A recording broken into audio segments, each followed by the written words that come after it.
जय हिंद साथियों, स्वागत है आप सभी का आपके अपने YouTube चैनल पारा चंपारण वाला में। आज हम लोग देखने वाले हैं PYQ। कौन सा PYQ? तो अब तक आपने 8 लेक्चर देखा है, 8 वीडियो देखा है। कहां से कहां तक? प्रागैतिहासिक काल का, सिंधु सभ्यता का, वैदिक काल का, बौद्ध धर्म का, जैन धर्म का, महाजनपद का, इसके अलावा हर्यक वंश, नंद वंश और सिकंदर का एक साथ देखा था आपने। और मौर्य वंश जो है उसमें आपने देखा था किसके बारे में? तो मौर्य वंश से संबंधित अभिलेखों के बारे में, यानी साक्ष्यों के बारे में। आज हम लोग जो है आपके साथ लेकर के आए हुए हैं, यह आपका दूसरा वीडियो है, दूसरा PYQ है, जिसमें हम लोग देखने वाले हैं किसको?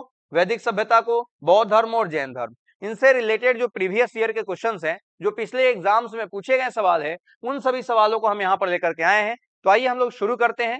आपसे बस गुजारिश यही रहेगी कि आप जो है सवाल को देखिए और तुरंत, आपको ज्यादा टाइम मिलेगा नहीं, मुश्किल से 8 से 10 सेकंड का समय मिलेगा। उस 8 से 10 सेकंड के समय में तुरंत आप जो है सो क्या करिए, उसको कमेंट करिए। ठीक है, चलिए शुरू करते हैं हम लोग इस सीरीज को। उसके पहले एक इंफॉर्मेशन है, आपका जो है पारा कॉम्पिटिटिव जोन ने एक शुरू किया है ऑफलाइन बैच, जो 28 नवंबर से शुरू हुआ है और सुबह 9 बजे से यह चल रहा है, जिसमें मैथ, रीजनिंग, जीके, जीएस सभी विषयों की संपूर्ण तैयारी आपको कराई जाएगी किसी भी एग्जाम के लिए। इसलिए आप निश्चित रूप से ज्वाइन करें अगर आप आस पास में है आप तो। चलिए हम शुरू करते हैं। पहला सवाल आपका जो दिख रहा है बोर्ड पर, वह क्या दिख रहा है? तो पहला सवाल है कि वैदिक सभ्यता, वैदिक सभ्यता के कितने कालखंड है? यानी वैदिक सभ्यता जो है इसको कितने कालखंडों में विभाजित किया गया है? तो आप कमेंट करिए फटाफट। ऑप्शन ए है 2 कालखंड में, ऑप्शन बी है 1 कालखंड में, ऑप्शन सी है 3 कालखंड में और ऑप्शन डी है 4 कालखंड में। आपसे पूछा जा रहा है कि कितने कालखंडों में विभाजित किया गया है। तो ध्यान से अगर आपने पढ़ा होगा तो आपने देखा होगा कि वैदिक सभ्यता जो है, वैदिक सभ्यता, इसको 2 कालों में बांटा जाता है, ऋग्वैदिक काल, ऋग्वैदिक काल और क्या? और उत्तर वैदिक काल, उत्तर वैदिक काल। यानी आपके कितने आंसर हो जाएंगे? 1 और ये हो गया आपका 2, यानी 2 आंसर हो जाएगा। ऑप्शन नंबर ए जो है वो आपका क्या हो जाएगा? सही आंसर होगा। ऑप्शन ए आपका सही आंसर है। क्लियर है? चलिए अगला प्रश्न अगर हम देखें तो अगला प्रश्न आपका क्या है? अगला प्रश्न आपका है ऋग्वैदिक समाज, ऋग्वैदिक समाज का आधार क्या था? जो ऋग्वैदिक समाज था इसका आधार क्या था? कैसा समाज था ये? तो ध्यान रखेंगे ऋग्वैदिक समाज जो था वह कैसा था? आप जल्दी से कमेंट कीजिए। ऑप्शन ए बता रहा है कि वैदिक अर्थात आर्य सभ्यता, दूसरा बता रहा है परिवार पितृसत्तात्मक, तीसरा बता रहा है वैदिक सभ्यता, चौथा बता रहा है उपयुक्त में से कोई नहीं। कौन सा आंसर जो होगा वो आपका सही होगा? तो आपसे पूछ रहा है कि ऋग्वैदिक समाज का आधार क्या था, तो समाज कैसा था? समाज या तो होगा आपको मातृसत्तात्मक या फिर पितृसत्तात्मक। तो जो वैदिक समाज था वह आपका पितृसत्तात्मक समाज था, जबकि सिंधु घाटी सभ्यता जो थी वह मातृसत्तात्मक समाज थी। यानी ऑप्शन नंबर बी जो होंगे वो आपके क्या हो जाएंगे? सही आंसर हो जाएंगे। ऑप्शन बी जो होगा वो आपका सही आंसर होगा। अगला प्रश्न आपका क्या है? तो अगला है वेदों की संख्या कितनी है? वेदों की संख्या जो है वह आपसे पूछा जा रहा है कितनी है। आसान सा सवाल है, कितनी है? ऑप्शन है 2, 1, 5 और 4। कितने वेद हैं? तो वेदों की संख्या जो है जल्दी कमेंट करिए, हम तब तक लिख देते हैं कौन कौन से वेद हैं। जल्दी से आप कमेंट करें।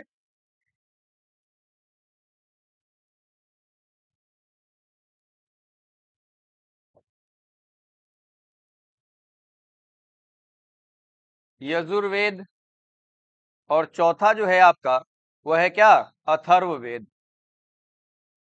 यानी वेदों की संख्या कितनी हो गई? तो वेदों की संख्या जो हो गई वो 4 हो गई, ऋग्वेद, सामवेद, यजुर्वेद और अथर्ववेद। यानी ऑप्शन नंबर डी जो होगा वो आपका क्या हो जाएगा? सही आंसर हो जाएगा। क्लियर है? अगला प्रश्न आपका क्या है? तो अगला प्रश्न है किस वेद को यूनेस्को की संस्कृति धरोहर में शामिल किया गया है? किस वेद को यूनेस्को की संस्कृति धरोहर में शामिल किया गया है? यूनेस्को की संस्कृति धरोहर में किस वेद को शामिल किया गया है? ऑप्शन है आपके ऋग्वेद, वैदिक को, सामवेद को, उपयुक्त में से कोई नहीं। तो ये तो ऐसा ही गलत हो गया क्योंकि वैदिक वेद कोई है ये नहीं है।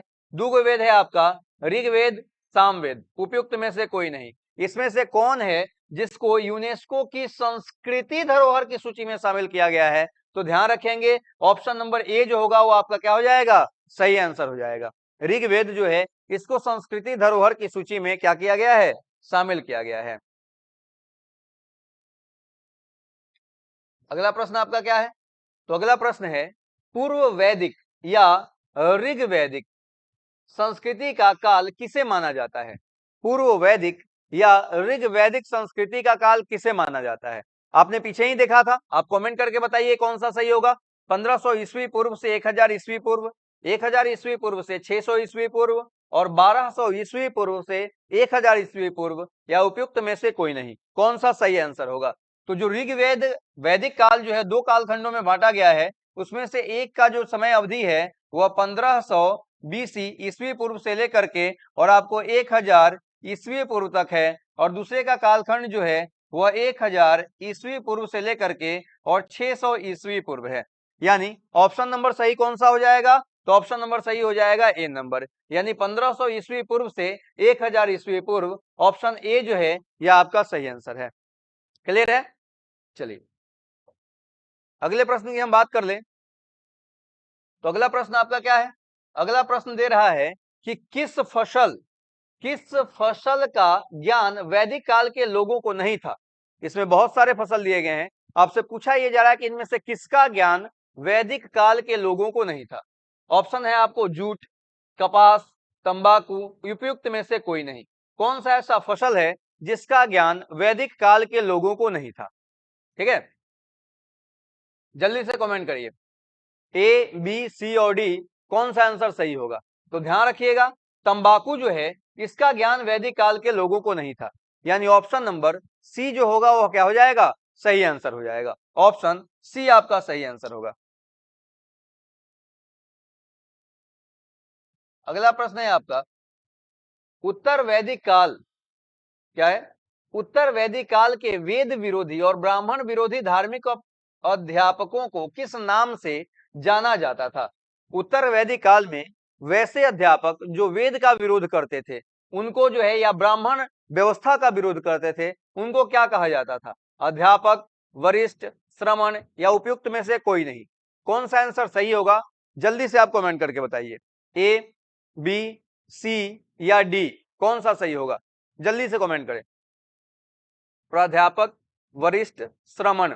तो इसका सही आंसर हो जाएगा ऑप्शन नंबर सी, श्रमण के नाम से जाना जाता था। ठीक है, कौन किसको? तो जो लोग ब्राह्मण व्यवस्था और वेद व्यवस्था का विरोध करते थे उनको क्या कहा जाता था? उनको श्रमण कहा जाता था।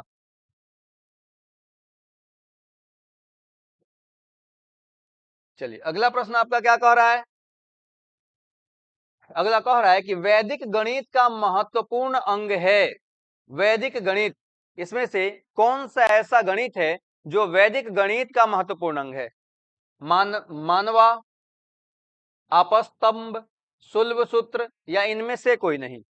कौन सा है जो सही आंसर होगा? जल्दी जल्दी कमेंट करें, आप टाइम ना लगाएं, क्योंकि टाइम लगाइएगा तो कैसे पता चलेगा। और दूसरी बात कि आप अपने कॉपी पर भी इसको लिखते जाएं कि आपका कितना सही हो रहा है, कितना गलत हो रहा है, और बाद में आप हमको कमेंट करके बताइए कि आपका जो है कितना सही हुआ है। ठीक है, आपका कौन सा सही होगा? वैदिक गणित या अंक गणित? वैदिक गणित का महत्व है, महत्वपूर्ण अंग कौन सा है? तो शुल्ब सूत्र है। ऑप्शन नंबर सी जो होगा वह क्या हो जाएगा? सही आंसर हो जाएगा। चलिए अगले प्रश्न की अगर हम बात करें तो अगला प्रश्न है कि किस वेद में प्राचीन वैदिक युग की संस्कृति के बारे में सूचना दी गई है? किस वेद में प्राचीन वैदिक युग की संस्कृति के बारे में जानकारी हमको प्राप्त होती है?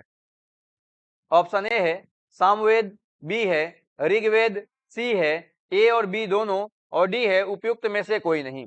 कौन सा आंसर सही होगा?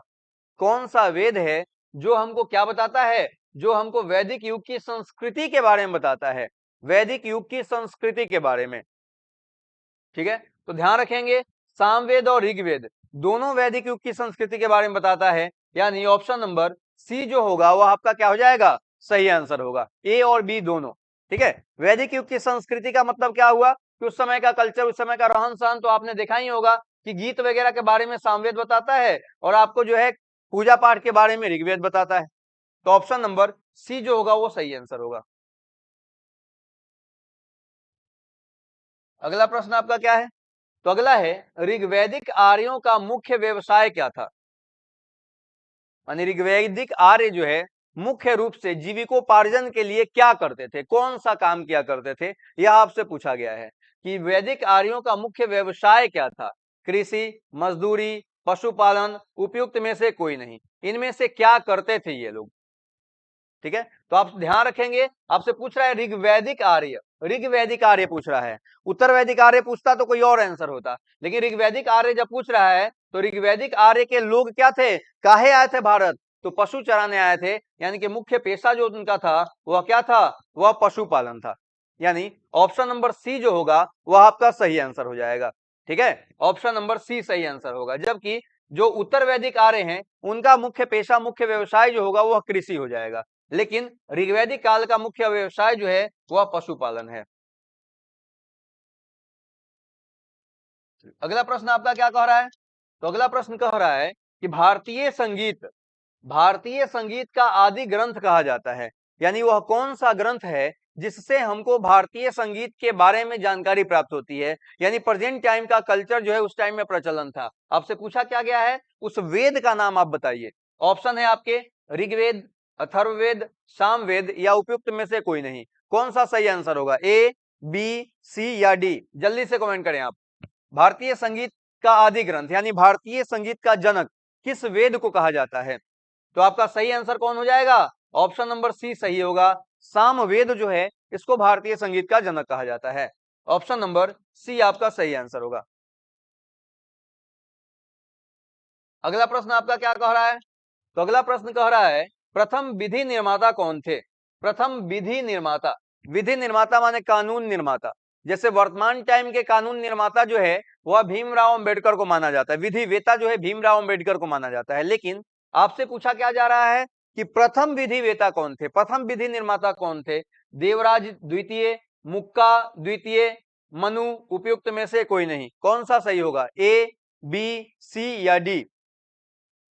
फटाक से कमेंट करें आप। प्रथम विधि निर्माता कौन था? तो इसका सही आंसर जो होगा वो होगा ऑप्शन नंबर सी, महर्षि मनु जो है उन्होंने मनु स्मृति लिखा था, और मनु स्मृति जो है वह कानून की किताब ही मानी जाती है। ठीक है, तो आपका ऑप्शन नंबर सी जो होगा यह क्या हो जाएगा, सही आंसर हो जाएगा। आइए अगले प्रश्न की ओर बढ़ते हैं हम लोग। अगला प्रश्न है कि कृष्ण भक्ति का प्रथम और प्रधान ग्रंथ है, कृष्ण भक्ति का प्रथम और प्रधान ग्रंथ कौन सा है, यानी कौन सा ऐसा ग्रंथ है जिसमें भगवान कृष्ण की भक्ति के बारे में चर्चा की गई है, दिखाया गया है? सबसे पहला है आपको श्रीमद् भगवत गीता, दूसरा है पुराण, तीसरा है योग ग्रंथ, उपयुक्त में से कोई नहीं। कौन सा आंसर आपका जो होगा वो सही आंसर हो जाएगा? तो हम सबको पता है, आसान सा सवाल है कि हमको पूछा क्या है, श्री कृष्ण भक्ति, यानी भगवान कृष्ण के बारे में कहाँ चर्चा मिलती है सबसे ज्यादा? तो वह है आपका श्रीमद् भगवत गीता। ठीक है, जहां पे भगवान कृष्ण ने आपको क्या दिया था, उपदेश दिया था, किसको, अर्जुन को। तो ऑप्शन नंबर ए जो होगा वह सही आंसर होगा। अगला प्रश्न आपका क्या कह रहा है? तो अगला कह रहा है कि ऋग्वेद में संपत्ति का प्रमुख रूप क्या था?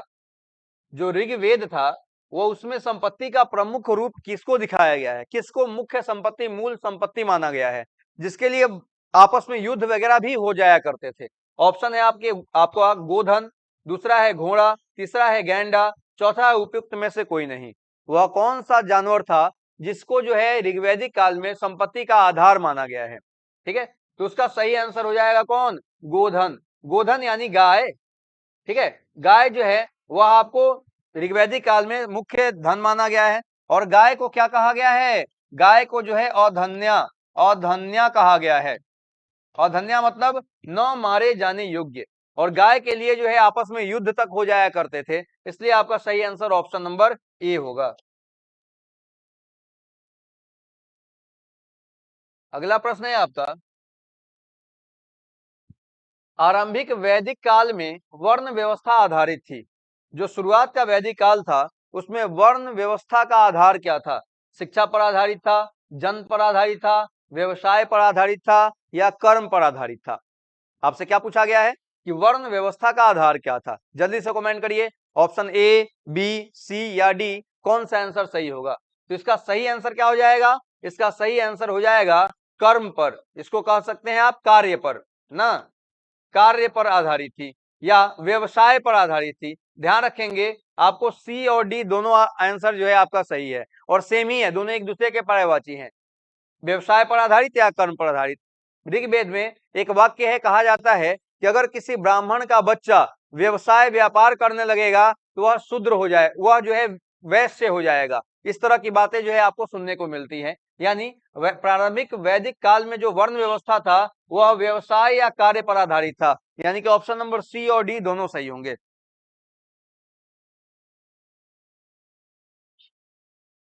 ठीक है, अगला प्रश्न क्या है आपका कि प्रसिद्ध दशराज्य युद्ध का, 10 राजाओं का युद्ध, दशराज्य युद्ध किस नदी के तट पर हुआ था?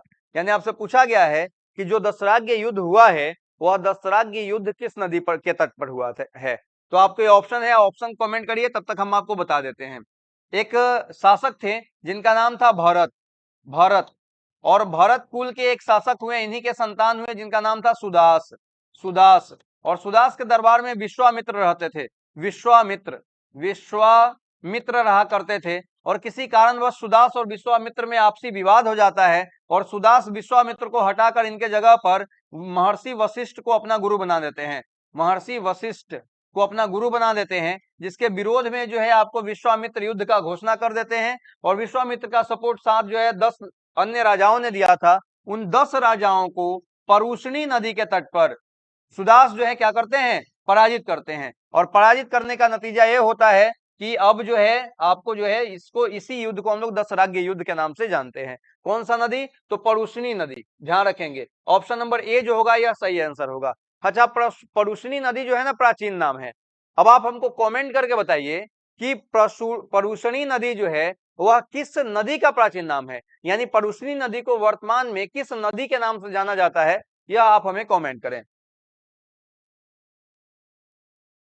चलिए अगला प्रश्न आपका क्या कह रहा है? अगला प्रश्न कह रहा है कि ऋग्वेद, ऋग्वेद के किस मंडल में शूद्र शब्द का प्रथम बार प्रयोग मिलता है? ऋग्वेद के किस मंडल में शूद्र शब्द का पहली बार प्रयोग हुआ है? शूद्र, देखिए ऋग्वेद जो है इसका पुरुष सूक्त कहता है कि ब्रह्मा जी के शरीर के विभिन्न अंगों से 4 वर्णों का उदय हुआ था। मस्तिष्क से ब्राह्मण, भुजाओं से क्षत्रिय, पैरों से, जंघाओं से वैश्य और पैरों से शूद्र। इसी में जो शूद्र था उसके बारे में कहा गया है कि इसका कार्य जो है बाकी तीनों का सेवा शुश्रूषा करना है। आपसे यह पूछा गया है कि शूद्र शब्द का पहली बार प्रयोग हमको ऋग्वेद के किस मंडल में मिलता है? तो ध्यान रखेंगे ऋग्वेद जो है उसमें 10 गो मंडल है, पहला से लेके और 10वां तक। इसमें जो 10वां मंडल है इसी में पहली बार शूद्र शब्द का प्रयोग आपको देखने को मिलता है। यानी 10वां मंडल का ही पुरुष सूक्त है जिसमें आपको जो है ब्रह्मा जी के शरीर के 4 अंगों से 4 वर्ण के उत्पत्ति का वर्णन किया गया है। अगला प्रश्न आपका क्या कह रहा है? तो अगला कह रहा है कि ऋग्वेद में परिच्छेदों में प्रयुक्त अधन्य शब्द का संदर्भ है। अधन्य, अभी हमने आपको बताया था कि ऋग्वेद के परिच्छेद माने ऋग्वेद का जो श्लोक वगैरह है उसमें जो अधन्य शब्द इस्तेमाल किया गया है वह किसके लिए इस्तेमाल किया गया है? आपसे यह पूछ रहा है। घोड़ा, गाय, हाथी और बैल। तो अभी हमने पीछे आपको बताया था किसके लिए? ऑप्शन नंबर बी के लिए। यानी गाय जो है उसके लिए ऋग्वेद में अधन्य शब्द का प्रयोग हुआ है। अधन्या मतलब न मारे जाने योग्य। अगला प्रश्न है आपका, पुराणों की संख्या कितनी है? क्या प्रश्न है? पुराणों की संख्या कितनी है? सब कोई जानता है पुराणों की संख्या जो है वो कितनी है, वह है आपको 18। और अगर हम बात करें कि सबसे प्राचीन पुराण का, तो मत्स्य पुराण जो है, मत्स्य पुराण यह सबसे प्राचीन पुराण है। अगर आपसे कहा जाए कि पुराणों का अंतिम रूप से संकलन कब किया गया, पुराणों का अंतिम रूप से संकलन, तो वह याद रखेंगे आप लोग जो है गुप्त काल में पुराणों का अंतिम रूप से क्या किया गया? संकलन किया गया। ठीक है, ऑप्शन नंबर यहां पर बी जो होगा वह क्या हो जाएगा? सही आंसर हो जाएगा। अगला प्रश्न आपका क्या कह रहा है कि किस देवता के लिए ऋग्वेद में पुरंदर शब्द का प्रयोग हुआ है? किस देवता के लिए ऋग्वेद में पुरंदर, पुरंदर शब्द का प्रयोग हुआ है। पुरंदर का मतलब होता है किला को जीतने वाला। अब आपसे पूछा गया है कि किस देवता के लिए हुआ है, तो एक बात बताइए कि ऋग्वेद में कौन सी देवता है जिनके लिए सबसे ज्यादा 250 श्लोकों का वर्णन यानी ऋचाओं का वर्णन किया गया है, उन्हीं देवता की बात हो रही है। तो आप देखिए इंद्र, अग्नि, वरुण और शिव, इसमें कौन सही होगा? तो आपका इंद्र जो होगा वह सही आंसर हो जाएगा। ऑप्शन नंबर ए जो होगा वह सही आंसर होगा।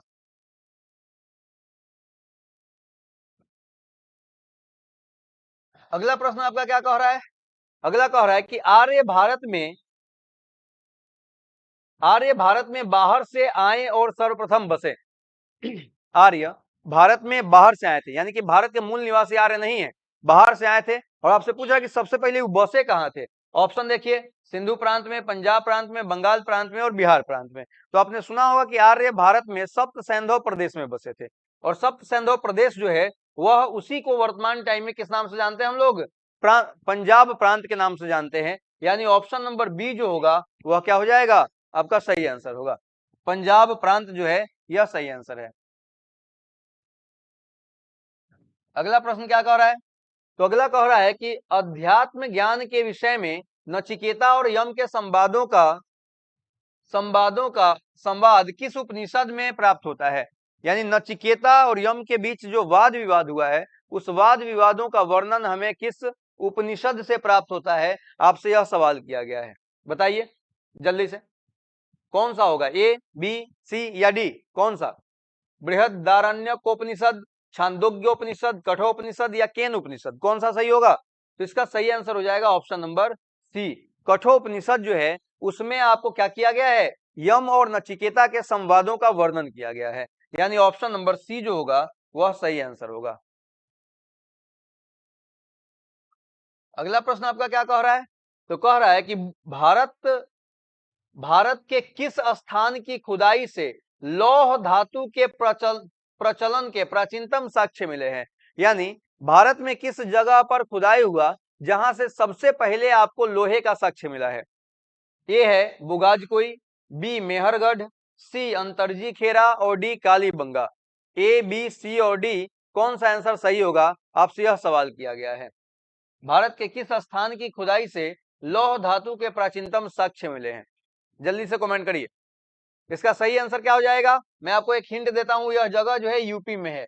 यानी उत्तर प्रदेश में पहली बार हमको जो है इसके अवशेष प्राप्त हुए थे लोहे के। लेकिन आपसे पूछा जा रहा है पॉइंट ऑफ स्पेस, तो ये हो जाएगा आपका अंतरजी खेड़ा। अंतरजी खेड़ा जो जगह है यह उत्तर प्रदेश में पड़ता है और यहीं से पहली बार हमको लोहा का प्राचीनतम साक्ष्य मिला था। कब मिला था? तो 1000 BC के दौरान। ठीक है,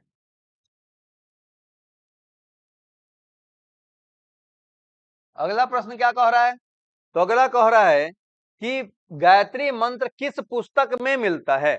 गायत्री मंत्र किस पुस्तक में मिलता है? ये तो आप जानते ही होंगे कि गायत्री मंत्र की रचना जो है वह किसने किया था?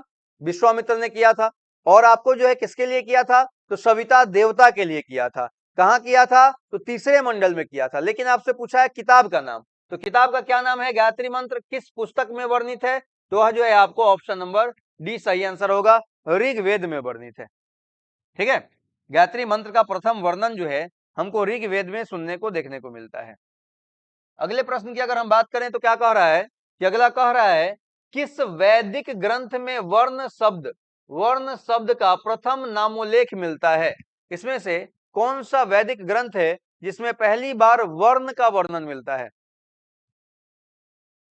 सामवेद, यजुर्वेद, अथर्ववेद या ऋग्वेद? कौन सा सही होगा? ए, बी, सी या डी? तो वर्ण शब्द अभी आपने देखा था कि वर्ण व्यवस्था का प्रथम उल्लेख आपको कहां मिलता है? ऋग्वेद में। ऑप्शन नंबर डी जो होगा यह आपका क्या हो जाएगा? सही आंसर हो जाएगा। अगला प्रश्न क्या कह रहा है? तो अगला कह रहा है न्याय दर्शन के संबंध किससे है? न्याय दर्शन का संबंध जो है आपसे पूछा गया है किस व्यक्ति से है? पतंजलि से।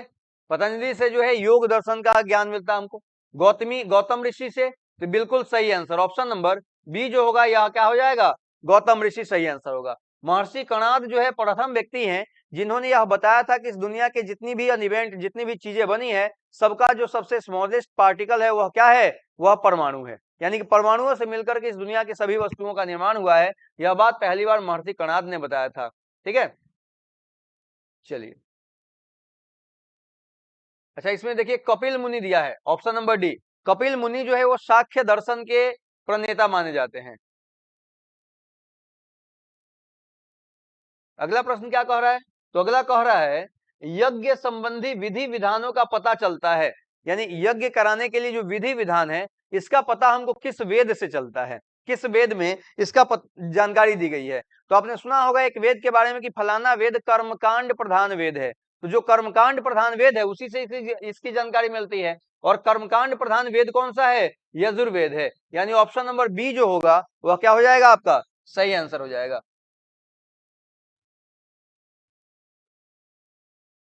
अगला प्रश्न आपका कह रहा है कि बोगाज कोई महत्वपूर्ण है क्योंकि, बोगाज कोई जो स्थान है यह क्यों महत्वपूर्ण है आपसे पूछा जा रहा है। ऑप्शन ए है यह मध्य एशिया एवं तिब्बत के मध्य एक महत्वपूर्ण व्यापारिक केंद्र था। बी बोल रहा है कि यहाँ से प्राप्त अभिलेखों में वैदिक देवताओं एवं देवियों का नाम उल्लेख प्राप्त हुआ है। तीसरा बोल रहा है कि वेद के मूल ग्रंथों की रचना यहाँ हुई है। और चौथा बोल रहा है इनमें से कोई नहीं। आपसे पूछा जा रहा है कौन सा आंसर सही हो जाएगा? ए, बी, सी या डी, कौन सा सही होगा? तो ऑप्शन नंबर बी जो है वो आपका क्या हो जाएगा? सही आंसर हो जाएगा, ऑप्शन नंबर बी। अगला प्रश्न आपका क्या कह रहा है? तो अगला प्रश्न कह रहा है कि किस वेद में जादुई माया और वशीकरण का महत्व का वर्णन मिलता है? जादुई माया और वशीकरण का महत्व किसमें है? सामवेद, यजुर्वेद, अथर्ववेद और ऋग्वेद। तो एक्चुअली यह है आपको अथर्ववेद में। अथर्ववेद को हम लोग ब्रह्मवेद या अथर्वांगिरस वेद के नाम से भी जानते हैं। इसी वेद में जो है आपको जादुई माया और वशीकरण के बारे में जानकारी प्राप्त होती है। ऑप्शन सी सही होगा। अगला प्रश्न क्या कह रहा है?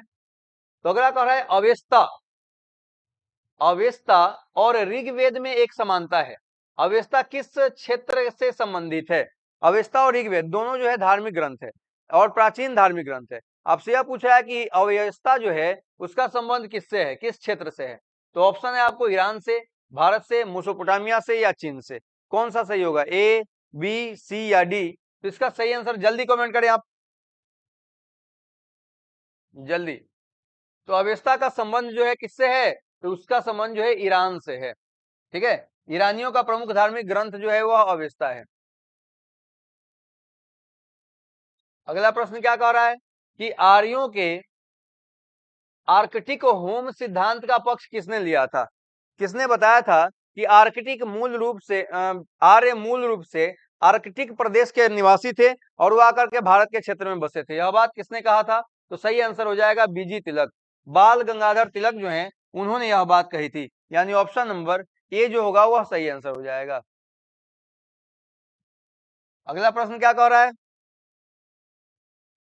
गोत्र शब्द का प्रयोग सर्वप्रथम किस वेद में हुआ है?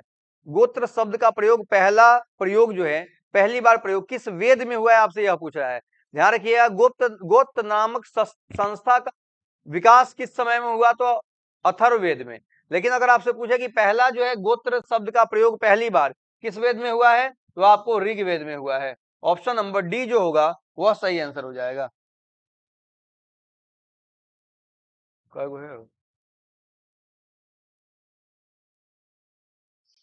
अगला प्रश्न क्या कह रहा है कि सत्यमेव जयते, सत्यमेव जयते शब्द कहां से लिया गया है? सत्यमेव जयते मतलब होता है सत्य की विजय हो। आपसे पूछा जा रहा है कहां से लिया गया है? मनुस्मृति, भागवत गीता, ऋग्वेद या मुंडकोपनिषद? तो सत्यमेव जयते जो है वह मुंडकोपनिषद, मुंडकोपनिषद से लिया गया है। ऑप्शन नंबर डी जो होगा वह सही आंसर हो जाएगा। अगले प्रश्न की अगर हम बात करें तो क्या कह रहा है? अगला प्रश्न कह रहा है कि महात्मा बुद्ध का महापरिनिर्वाण कहाँ हुआ था? महात्मा बुद्ध का महापरिनिर्वाण, महापरिनिर्वाण का मतलब होता है कि जो है वह शरीर का त्याग कर देते हैं। यह पूछा जा रहा है कि आपको हुआ कहाँ पे था? लुम्बिनी, बोधगया, कुशीनगर और कपिलवस्तु। इसका सही आंसर हो जाएगा ऑप्शन नंबर सी, कुशीनगर।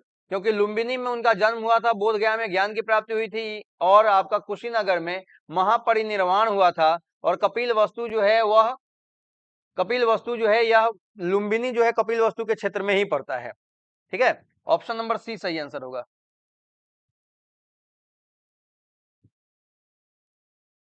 अगला क्या कह रहा है प्रश्न आपका? तो अगला प्रश्न कह रहा है कि निम्नलिखित में से किस नगर में प्रथम बौद्ध सभा का आयोजन किया गया था? प्रथम बौद्ध सभा का आयोजन किस नगर में हुआ था, यह आपसे पूछा जा रहा है। नालंदा, गया, राजगीर और बोध गया। तो प्रथम बौद्ध सभा का आयोजन जो है वह आपको कहाँ हुआ था? गिरिव्रज या राजगीर में हुआ था। और कहां पर? तो सप्तपर्णी गुफा में। कहां पर? सप्तपर्णी गुफा में जो है यह प्रथम बौद्ध संगीति का आयोजन हुआ था। शासक जो था वह कौन था? तो शासक अजात शत्रु था। अगर आपसे पूछ दिया जाए अध्यक्ष कौन था, तो आप हमको कमेंट करके बताइए कि इसका अध्यक्ष कौन था। अगला प्रश्न आपका क्या कह रहा है कि महात्मा बुद्ध ने अपना प्रथम उपदेश कहाँ दिया था? महात्मा बुद्ध जो है उन्होंने अपना पहला उपदेश जो है वह कहाँ दिया था, आपसे पूछा जा रहा है। तो बुद्ध ने अपना पहला उपदेश जो है वह ऋषिपत्तनम यानी सारनाथ में दिया था। ऑप्शन नंबर सी जो होगा वो क्या हो जाएगा? सही आंसर होगा।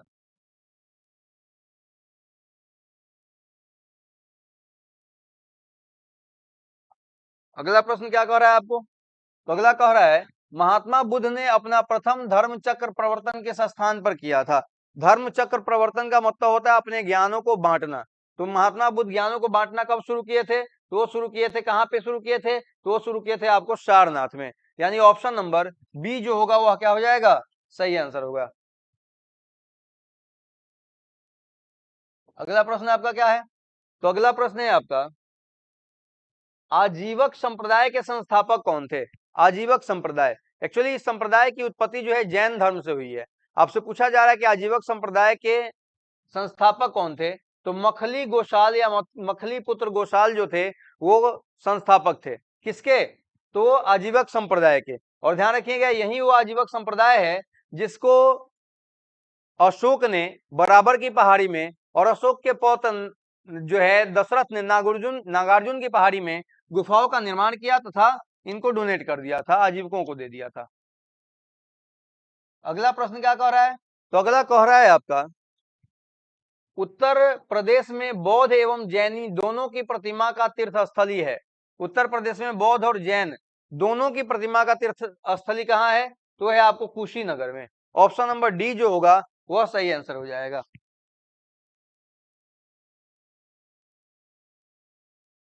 अगला प्रश्न आपका क्या कह रहा है? तो अगला कह रहा है गोमतेश्वर गोम श्रवण बेलगोला में गोमतेश्वर की विशाल प्रतिमा किसने स्थापित करवाई थी? श्रवण बेलगोला कर्नाटक में पड़ता है। आपसे पूछा क्या जा रहा है कि यहाँ प्रथम गोमतेश्वर की मूर्ति किसने बनवाई थी? ऑप्शन ए है चामुंडराय ने, कृष्ण प्रथम ने, कुमारपाल ने और तेजपाल ने। ए बी सी डी कौन सा सही होगा? तो इसका सही आंसर हो जाएगा ऑप्शन नंबर ए। चामुंडराय जो था उसी ने क्या किया था? इसका निर्माण करवाया था। ऑप्शन नंबर ए सही होगा। अगला प्रश्न क्या कह रहा है? तो अगला कह रहा है आपको निम्नलिखित में से कौन सा स्थल पार्श्वनाथ से संबंधित होने के कारण जैन सिद्ध क्षेत्र माना जाता है? पार्श्वनाथ से संबंधित होने के कारण जैन सिद्ध क्षेत्र कौन सा माना जाता है? चंपा, पावा, समेध शिखर और अर्जयंत। ए बी सी और डी कौन सा सही होगा? तो इसका सही आंसर हो जाएगा ऑप्शन नंबर सी। समेध पर्वत जो है उसको क्या माना जाता है? उसको पार्श्वनाथ, चूंकि इसी पर्वत पर पार्श्वनाथ को मात्र 84 दिनों की मात्र 84वें दिन में जो है मोक्ष की यानी कि ज्ञान की प्राप्ति हो गई थी। ठीक है, अब आपसे एक सवाल है, आप कमेंट करके बताएं कि समेध पर्वत जो है वह किस राज्य में है? समेध पर्वत किस राज्य में है यह आप कमेंट करके बताइए। चलिए इसी के साथ आपका यह सीरीज समाप्त होता है। फिर हम लोग एक नए सीरीज के साथ मिलेंगे जिसमें हम लोग देखने वाले हैं अगले जो टॉपिक आप पढ़े हैं उस टॉपिक के बारे में यानी महाजनपद के बारे में। Thank you.